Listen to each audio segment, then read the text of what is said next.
તમારું શરીર દરરોજ સંકેતો આપે છે, પણ વિટામિનની એ શાંત ચીસો સાંભળવામાં તમે મોડા તો નથી પડી રહ્યા ને? રાતનું ધૂંધળું દેખાવું એ માત્ર નબળાઈ નથી, એ તમારી આંખોની ઇમરજન્સી નોટિસ છે.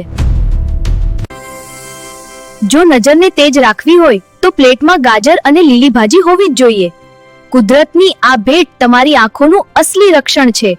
લોખંડ જેવું મજબૂત શરીર જો કાચ જેવું બરડ લાગવા માંડે તો સમજી લેવું કે વિટામિન ડી તમારા શરીરને અલવિદા કહી રહ્યું છે.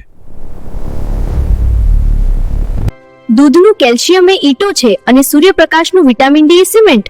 આ જોડી હાડકાને મજબૂત બનાવે છે. વારંવાર બીમાર પડો છો? વિટામિન સી ની કમી હોઈ શકે.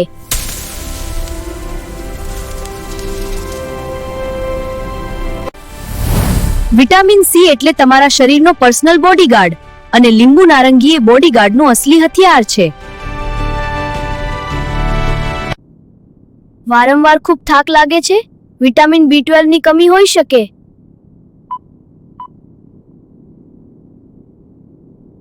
વિટામિન B12 નો અસલી ખજાનો એટલે દૂધ અને ઈંડા. આ જોડીને તમારા ડાયટમાં સામેલ કરો અને થાકને તમારા જીવનમાંથી કાયમી રજા આપો. સ્કિન કે હોઠમાં વારંવાર સમસ્યા થાય છે? વિટામિન બી કોમ્પ્લેક્સની કમી હોઈ શકે. દાળ એટલે તાકાત અને અનાજ એટલે ઉર્જા. આ બે વસ્તુઓ જો તમારી થાળીમાં છે તો બીમારીઓ તમારા ઘરના ઉંબરાથી દૂર રહેશે. સારું ખાઓ, તંદુરસ્ત રહો.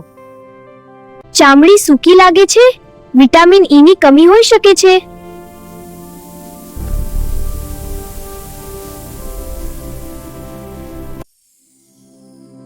બદામ અને બીજ ચામડીને સ્વસ્થ રાખવામાં મદદ કરી શકે.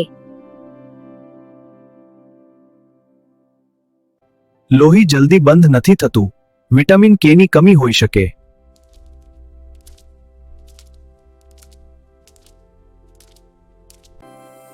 લીલા શાકભાજી વિટામિન કે ની ઉણપ દૂર કરી લોહી જામવામાં મદદ કરી શકે છે.